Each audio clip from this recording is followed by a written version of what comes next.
Right now, the global market has a fairly straightforward theory about Asia's post-2025 economic recovery. It is being driven almost entirely by the artificial intelligence boom. But look at the physical reality on the ground. Asia accounts for nearly half of global industrial value added. It is the world's production powerhouse. If silicon chips and AI were the only engines running, the broader economic data wouldn't match up. Yet the raw numbers completely contradict the idea of an isolated tech rebound.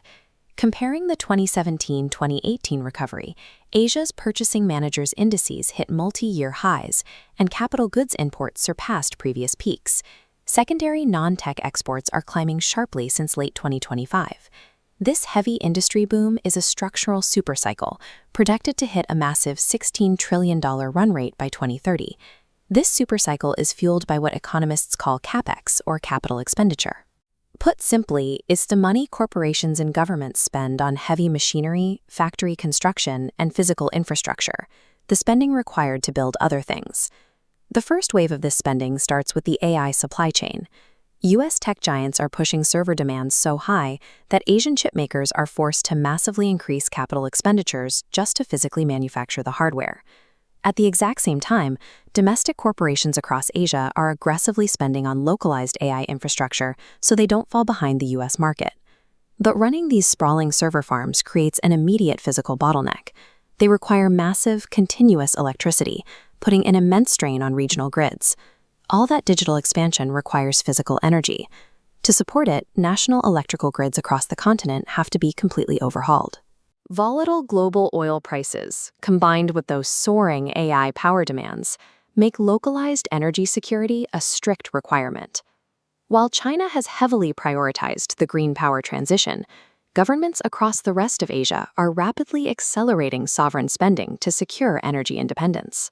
Transitioning to renewable power requires a massive physical footprint. It means manufacturing, transporting, and installing millions of tons of steel and composite materials. Running entirely parallel to energy is a third pillar, sovereign defense. Rising global tensions are forcing governments to commit to long-term increases in military budgets. This map tracks that military escalation.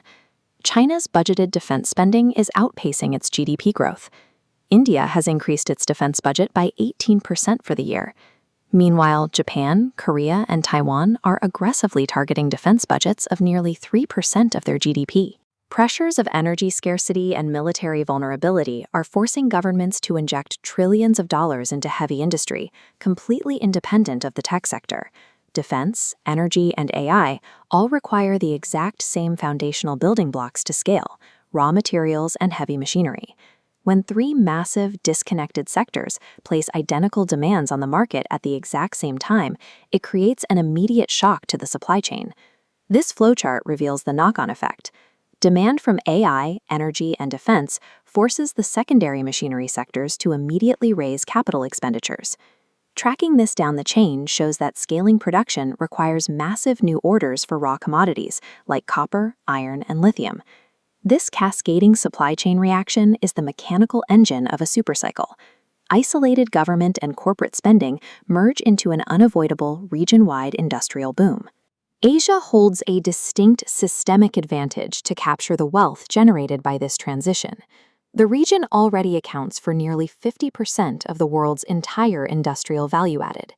This infographic visualizes what economists call the twice-over effect. Asia internally funds its own sovereign supercycle, while simultaneously manufacturing the physical components for the rest of the world's tech, energy, and defense transitions. Asia has positioned itself as the physical toll booth for the entire globe's technological and geopolitical evolution. The immediate beneficiaries of this global demand are industrial powerhouses like China, Japan, Korea, and Taiwan, whose massive export capabilities are perfectly aligned to supply these heavy materials. Right behind them are commodity exporters like Australia and Indonesia, who are supplying the raw materials, alongside India, which is rapidly expanding its own industrial base through domestic policy shifts.